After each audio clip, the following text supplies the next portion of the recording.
Mashers. It doesn't seem a day over 23 or 24. I swear.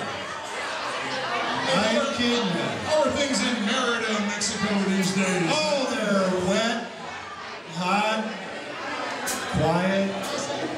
Certainly no place like Okoboji.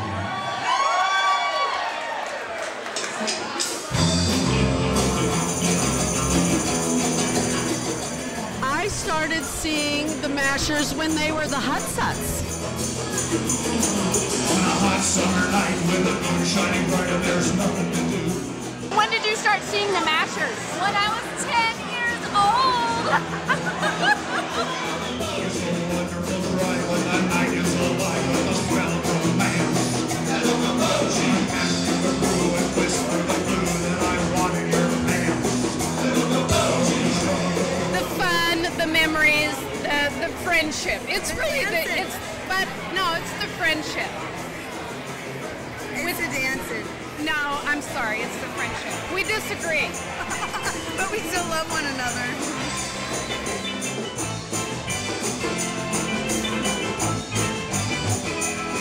I'm Rosalie, and I've been following the Mashers all 25 years. First time I saw the Mashers was in December of 1985 at the Riviera. You remember the Riviera?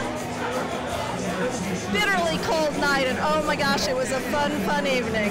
We've been talking about that for 25 years. Nobody's forgotten. Cheers.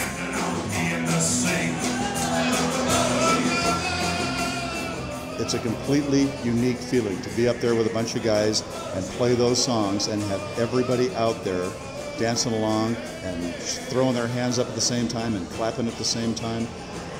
Now I see how cult leaders work.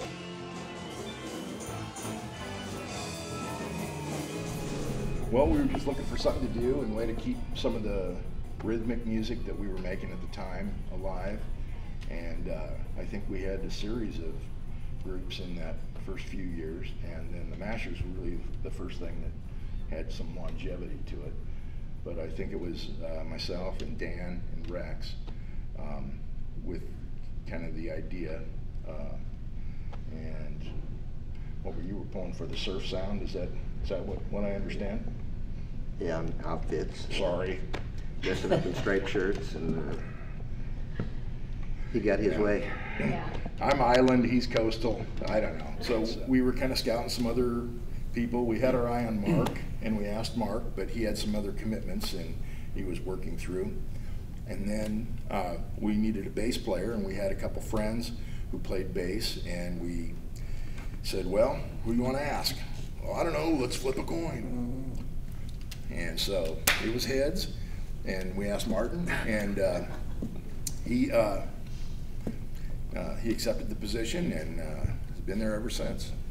Yes, I have. Okay, this is maybe one that you might have to think about for a minute or not, but what do you think are the factors that have contributed to your incredible longevity as a band?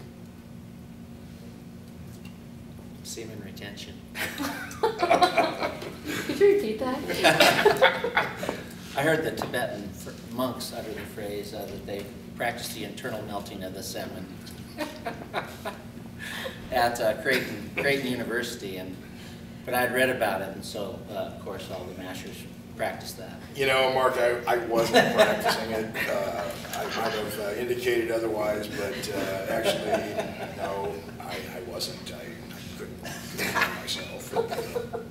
You know, when you guys would let me go off by myself, actually, well, anyway, I mean, that's just, we can talk about that.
Say the question again. To what do you attribute your longevity as a band sticking together?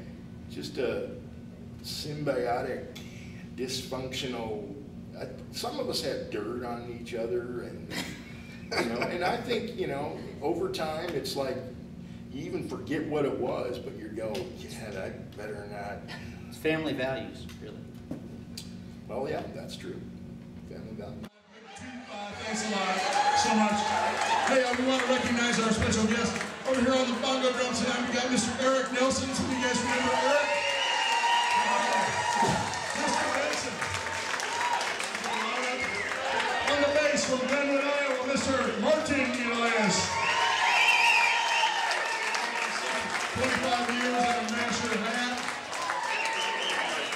Hey, over here on the keyboards, all the way from Newton, Iowa, 25 years in a stinky Masher hat, Mr. Mark Nelson.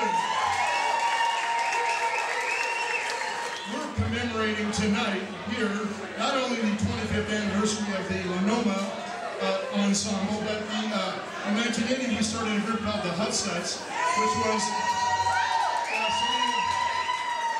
some of you septuagenarians that might remember. We were the downtown eyeliner band.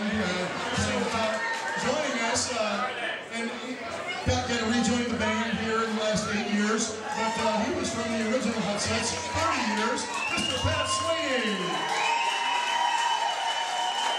Hey, on the lead guitar also, a guy who's 25 years in a Masher hat, and also had the tour of duty with the Hut Suts, Mr. Rex Gray. He's my BFF. We'd be remiss if we also didn't remember a good friend who passed on about 9 years ago, Mr. Tom Jack, who used to sit behind Mark in the keyboards. You guys remember Tom? He's still with us. He's here tonight, man. Thank you, Tom. Hey, also our special guest here from Merida, Mexico, via Florence, Nebraska, Mr. Dan Prusher, man. Hey, back on the drums just now, he kind of got him out of my sight line there.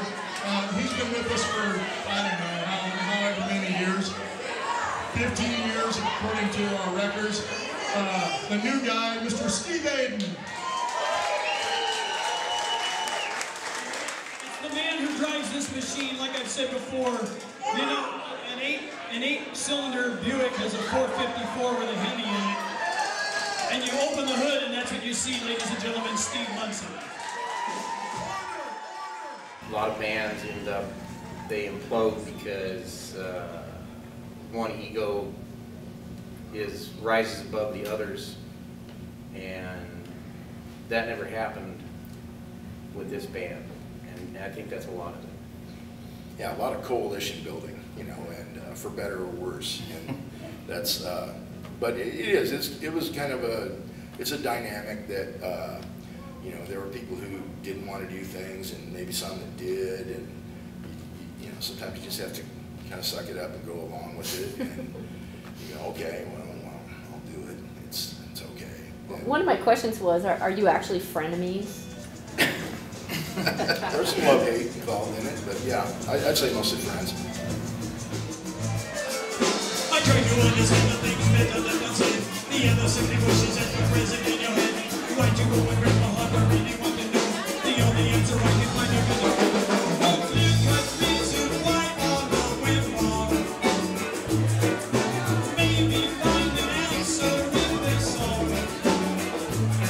I need direction to help solve this thing.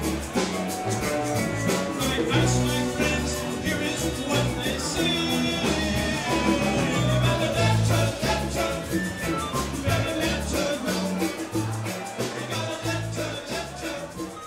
Yeah, we're kind of relegated to occasional status, but and that's fine. We it's still a viable project. It's still fun, and it's not a big money maker, but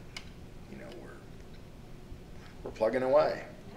And I don't know, are Are they like signing like bands in their mid-50s? You know, I think, you know, we're right on the, you know, right on the edge of that. I think that's going to be the kind of thing I think they're going to go, you know, these 20-year-olds, that's just not cutting it.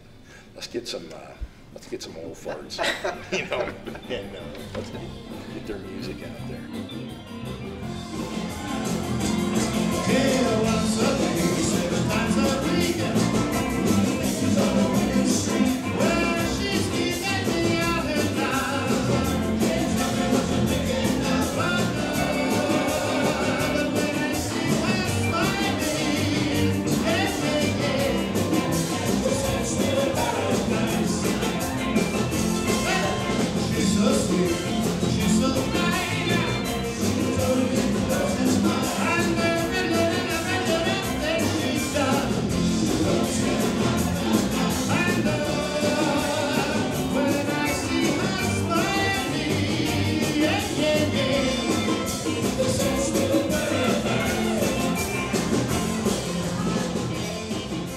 I moved out of the States in 2001 and have lived outside the States for almost 10 years now. But as distributed as my family is around the United States, I still come back to see the Linoma Mashers because those are my best friends. All of my best friends are the Linoma Mashers.